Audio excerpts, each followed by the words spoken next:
Okay,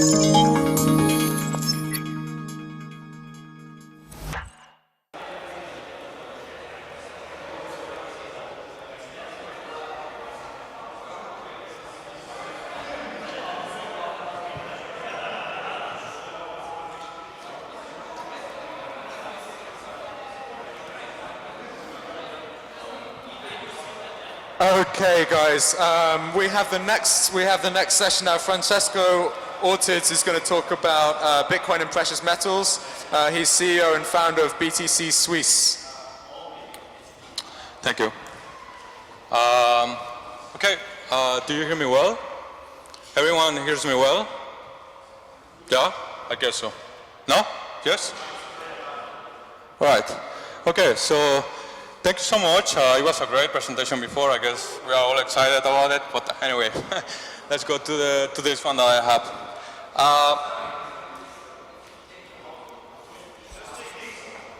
You hear me better? Okay. Let's try this one. Okay? No.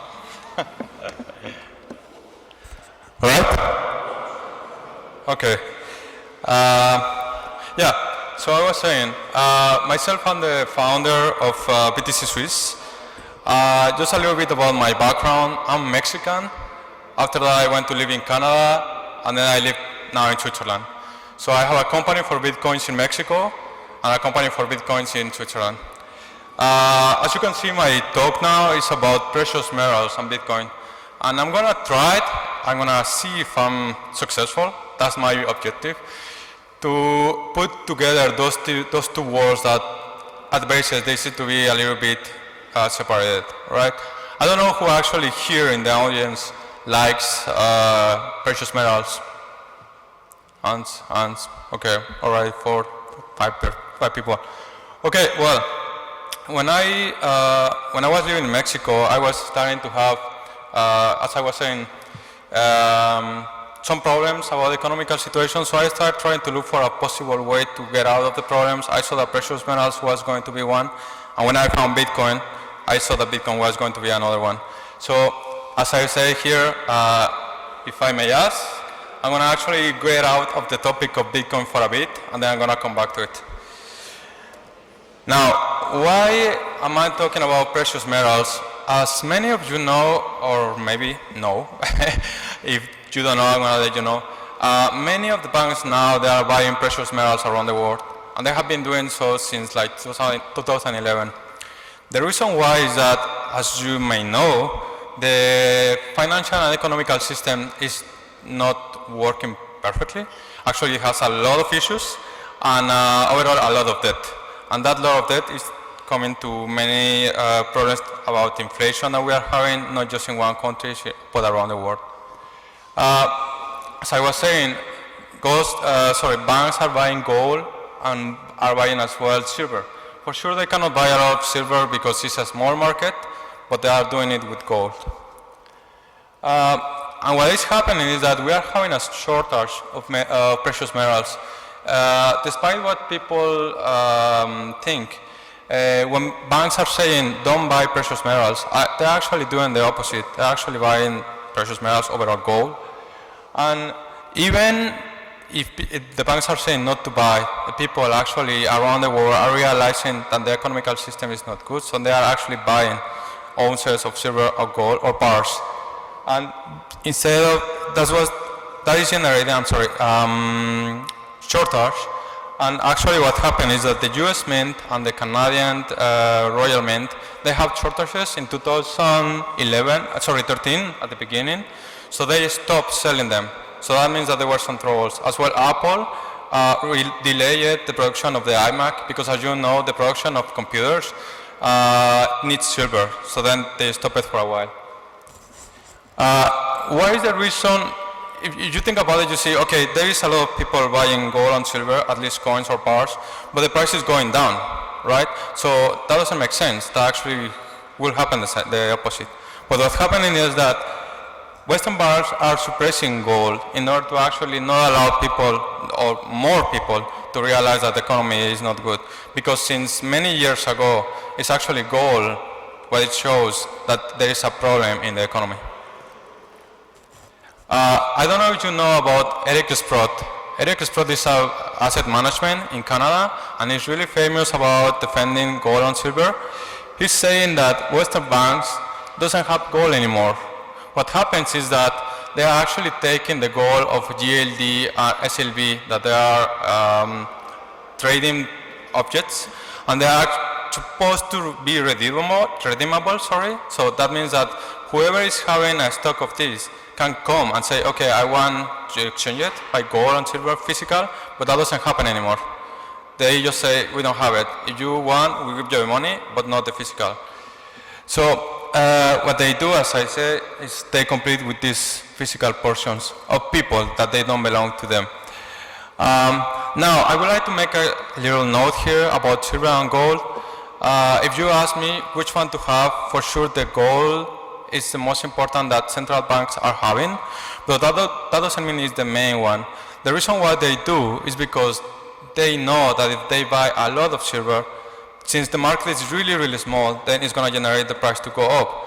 So instead of that, they do and buy gold. But for us, as a regular citizen, I guess it could be better and more sense to buy silver because it's cheaper, and also because if many people start buying silver, then what is going to happen is that it's going to be major demand and the price is going to be further up, even more than gold.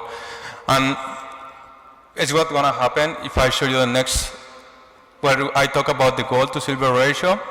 The present ratio in the price, if we go to US dollar, is from 1 ounce of gold for 60 ounces of silver.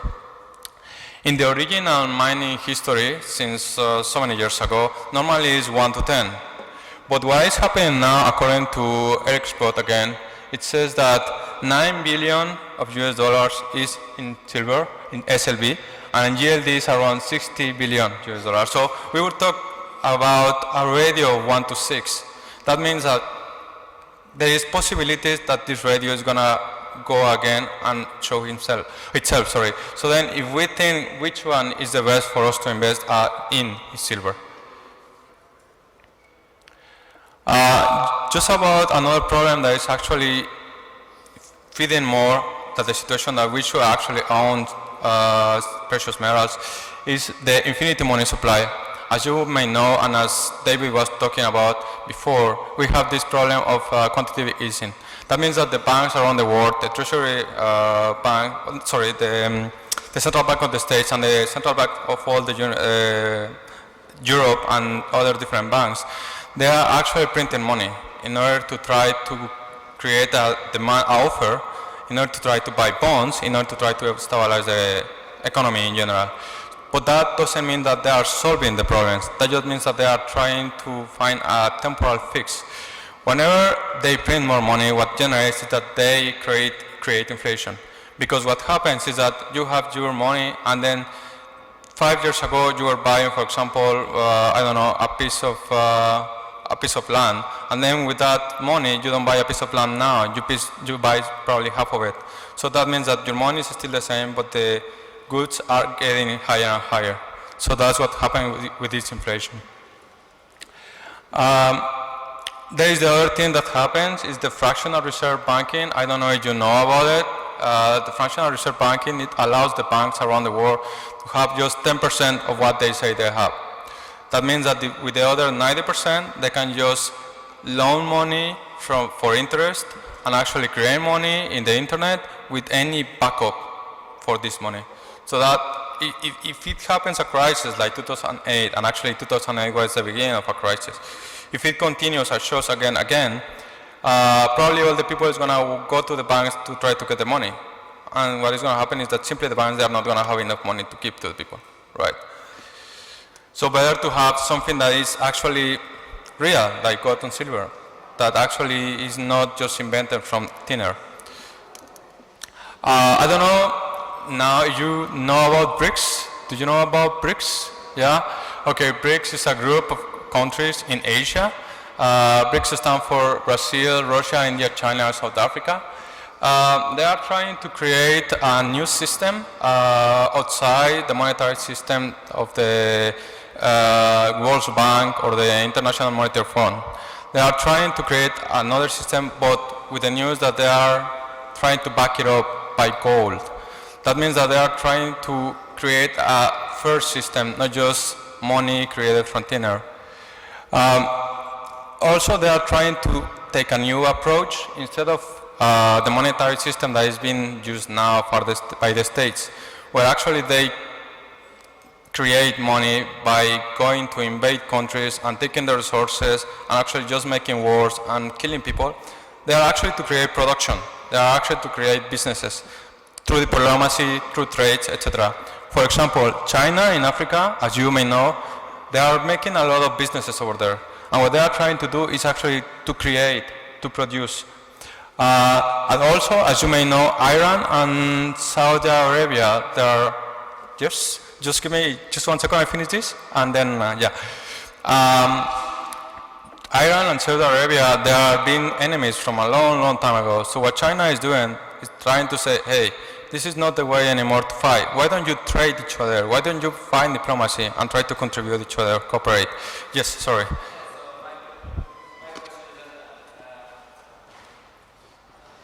So I knew that all like Brazil, Russia, India, China, South Africa in BRICS, but actually I didn't know that Europe is part of this deal. So I guess in Europe there's a huge conflict whether to join BRICS or US. It's gonna come after in the other presentation. It's all right. Thank you anyway, it's interesting. Oh, you can keep it, I guess.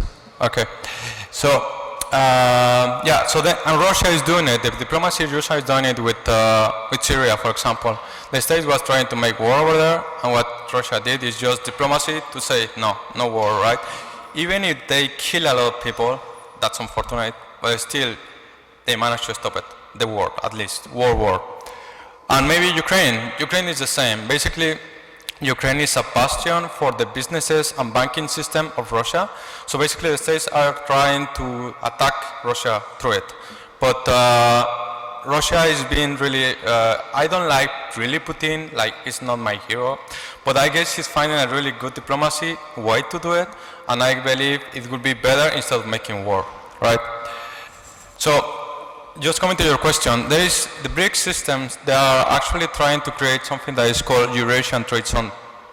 And the Eurasian Trade Zone is actually building an association between countries of Asia, but as well of Europe. That includes Germany, and that includes UK even. Just to say, the BRICS countries, they are having around, just between India and China, they are having about 40% of the world population. And the Asia in general, they are having around 80% of the production of the world. So you can imagine how it could be important in an economical system to take them in consideration. Now, the precious metals, they are staying and they are going to east. Why am I saying so? China is the first producer of gold in the world since 2012. And none of this gold is going out of China. It's staying in China. At the same time, they are importing high quantities of gold, and Russia is doing exactly the same.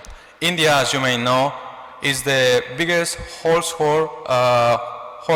holder of gold as well. That means jewelry and stuff. So, if we take in consideration that, and also we take that all the gold now from the west also is going to east. So it's going through Switzerland. Switzerland is recasting it.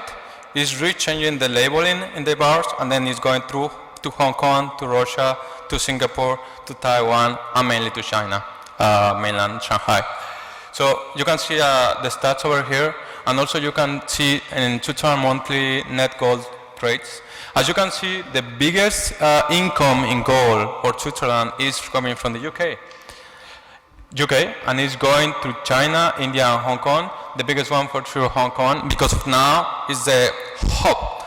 Through it, it goes the gold and then goes to China, in control of China. So, as I was saying before, BRICS Gold Central Bank, because, okay, there is this central bank of BRICS, and now it's not a gold backup, but they are trying to. With all these countries that have gold and precious metals backing up their systems, they are actually trying to create a gold central bank backup by gold or precious metals as well. And the idea is that they want to create swap facilities around the world, Eurasian trade zone, to wash out the treasury funds, treasury bonds, euro bonds, UK bonds, Japanese government bonds. That's to wash out the paper and actually bring it out to gold and silver. And that gold and silver is going to be for going to production for the Eurasian trade zone. A recent example, I don't know if you know about it, is the Belgium bulge. And what I mean with that is an anomaly in Belgium. What happens is that some couple of weeks ago, it was a big dome of treasury bonds in Belgium. As you can see, maybe the GDP in Belgium is around 480 billion. And this big dome, it was about 380 billions.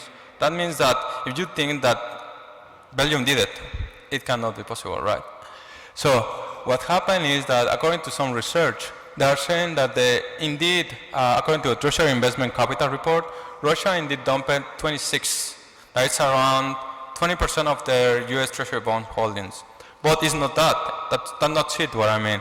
The other thing is that it was done possibly to cover London whale losses. I don't know if you know about it. The London whale losses, it was a big trade that went wrong, derivatives trade. So it was a guy in London and made a big mistake and actually cost a lot for JP Morgan and some other banks. So they are trying to cover it by this. And finally, maybe, and actually the most possible scenario is that together, Russia, China, Japan, India, and Saudi Arabia, including Iran, they are trying to move UST holdings to Belgium via Euroclear in order to actually secure a huge amount of gold for the BRICS Bank. So another developments for it, I don't know if you know about the Petro Yuan. China is actually in trade with Saudi Arabia, and they are building the biggest refinery in the world. So you can imagine what is going to happen to the petrodollar at that point. There is the gold-backed yuan. For sure you know that China is having the biggest holdings of gold and is actually importing a lot. So what they are trying to do? We have the gold-backed Northern Europe, and to your question, specifically Germany. Germany is in the option between going to China or between going to the States, right? I guess they are playing chess really smart. I guess they are trying for the moment to just to comply some few regulations with the States while they are still alive. And then whenever they're still alive in the game, and whenever the system in China or the Eurasia trade zone gets better, they are just gonna go with them. Already now, they are making huge businesses with them, and including with Russia. Sorry, just go ahead.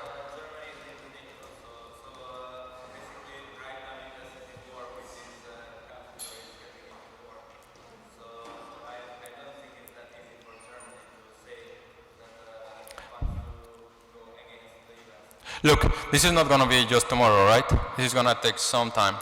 But as the situation goes, the more time happens, the more power is losing the states, right? So what it happens is that it's isolating it, just themselves, and what happens is that they are letting the other countries just go away. Because the system that is killing people and making wars in order to secure world currency is not accepted anymore. It's not that it's not working, because they have the biggest army in the world, right?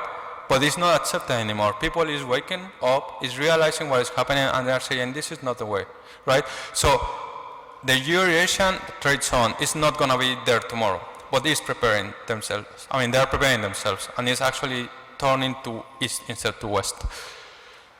So I was saying the gold-backed Nordic euro. So Germany, with some other countries like Netherlands, like Sweden, like Finland, like Austria as well, they are going to be making a Northern euro, and this one most likely is going to be backed up by gold. Even if they don't say so, Germany has a lot of gold. They are trying to recuperate some of them, as you may know. They supposed to get around 100 and something tons At this point, they got like 5, so that's nothing to what they are supposed to get. And these 100 tons, 100 tons, they are not still everything that they're supposed to have, right? But that's what they are trying to create as a movement of making people aware of what is going on. But they have a lot of gold because they have been making a lot of deals with European countries, so they're having gold. I mean, and finally, as I said, the Chinese swap facilities around the Eurasian trade, that is going to be the way to wash out the toxic paper in bringing it into gold. Okay, so what happened? In a possible future economical system backed up by precious metals, question, what would be the best way to transfer big amounts of precious metals from point A to point B in the world? Do you have any idea? I'm sorry?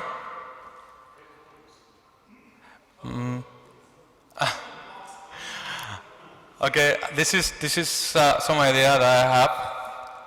Maybe simple, through Bitcoin or cryptocurrencies.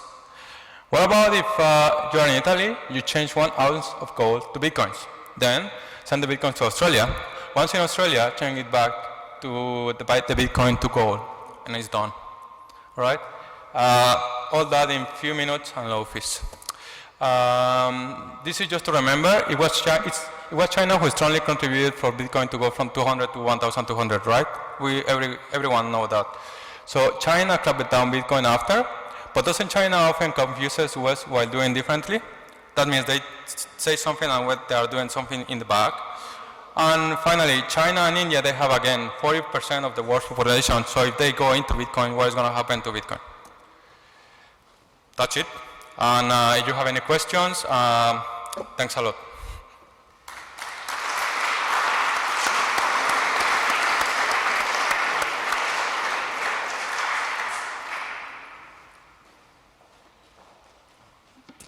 I think we've got time for 1 or 2 questions. We're running a little bit late. Go on. So my question is like, there are multiple places where I can buy gold and silver for Bitcoins. And my main question is like, how do I know which I should trust and which I shouldn't? Because I really want to buy and hold, but I mean, I have no way to know. Yeah. You see, this Bitcoin system is actually built on feedback by the whole network around the world. So I believe, in my opinion, it will be, actually that's what I did once. I went through the internet and I checked for the feedbacks of the companies that I was interested in. The ones I saw that they were fishy, I just stayed away. And the ones that I saw that they were actually delivering, that I went through. Yeah. One more? Yeah, the main question, we discussed it briefly before already, was how would where would you get the price of gold and where would you get the price of Bitcoin from? I mean, both are, Bitcoin is of course diverging between BTC and Bitstamp. There is a gap, Mt. Gox was even worse. But the same is now happening to gold and especially silver with the end of the London fix in middle of August, so the price of gold or the gold price, whatever you choose, is a bit difficult to tell in the future and might become very regionalized, especially if you send it from Australia to Italy. You have a different gold price in Australia, a different one in Italy. How do you fix that after the fix is done? Exactly. No, it's a pretty good question, as I told you before. What is going to happen in my mind is that exactly the economical system now is going to go to a reset. And in that reset, the gold price is actually going to be kind of in the air sometime. And as well is going to happen for Bitcoin. Bitcoin is going to be given value according to how it's being used, either locally or either through different countries around the world. So there are going to be the parties at that point involved that are going to give actually the price, both silver and both Bitcoin. However, my belief is that once we pass this phase, that is going to actually be the reset of the economical system, then it's going to be an establishment of a system approved by the community that is going to give the prices. But until we don't pass that, it's going to be a little bit flicky. That's my point of view. Okay, thank you very much, Francisco. Thank you. That's all we've got time for. Bye.